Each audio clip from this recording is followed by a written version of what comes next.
right, playoff starter today against a very good opponent, familiar opponent, but your bats came alive early, and when you guys needed to, just talk about this win and moving on to the second round. Yeah, we had a great offensive night tonight. Little by little, we just started putting runs up on the board. You know, Kaylee Kinney started off with that great little bunt that ensued some chaos, and she ended up scoring off of it, you know. And then after that, we just kept tacking on every inning. Couple big innings where we got 3 runs, and they never let up, which was great. I told Lauren this, but, you know, I don't know if I've seen an inside the park home run this season. It's hard, let alone 2 with Reese. I'm kind of looking at this field, and it seems like, you know, it's a type of field that you could get a couple of those in. Just talk about those moments. Yeah, no, they were great, hard hit gap shots, and then unfortunately took a hard bounce off the fence, which made it hard for the defenders to get it in. And our girls are fast on the bases, and we're going to be aggressive where we can. So they did a great job of just trusting me, following along, and just pushing hard. So they did a good job.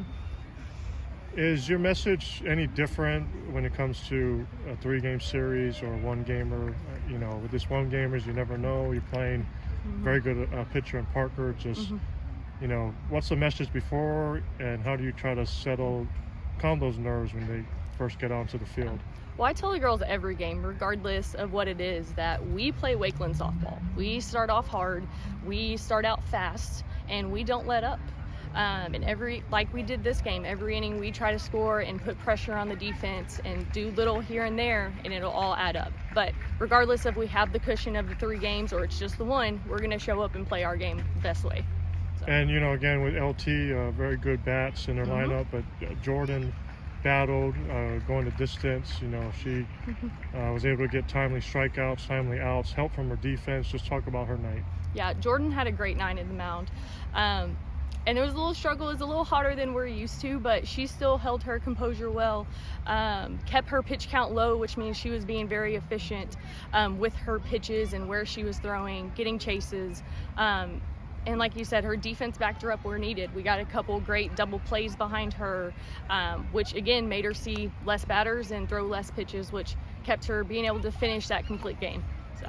Yeah, can you kind of go more in depth about your defense tonight? It seems like anytime they try to muster up any offense, you guys just kind of the luck of the bounce. You know, Claire with that catch and foul territory, double up the runner, and then you know, your normal whatever it was, 8-1-6-5-2 double play. Yes. So, I mean, our girls have been playing with each other for a long time. I had the majority of this team and the majority of this defense on my team last year. So they know each other. They trust each other to be where they're supposed to be. And they did a really good job tonight overall communicating. So when Claire had that bunt behind her, we were saying 1-1-1, and she knew exactly that our first baseman would be there. She knew to throw. Our girls just trust each other, and they know just from all the practice that we've had. But again, that playing together for last year and this year has helped too. And last one is I asked Jordan this, but you know, I give your district a slight edge competitive wise over theirs. Playing those Reedies, Lone Stars, you know, Creekview this year, and then especially the preseason you had, the tournaments. How does all that help, you know, your girls for moments like today? I think playing those harder teams and having those big games early in preseason, you know, prepares us for these playoffs. You know, we struggled some in district and unfortunately lost some games that we were hoping to step away from. But we learned from all of those mistakes. We learned from wins and we learned from losses. But I always want to continue to challenge my girls. Like, don't settle for anything. If a team is supposed to be better than us, it doesn't matter. We're going to play our game, come out strong, and just keep fighting till the very end.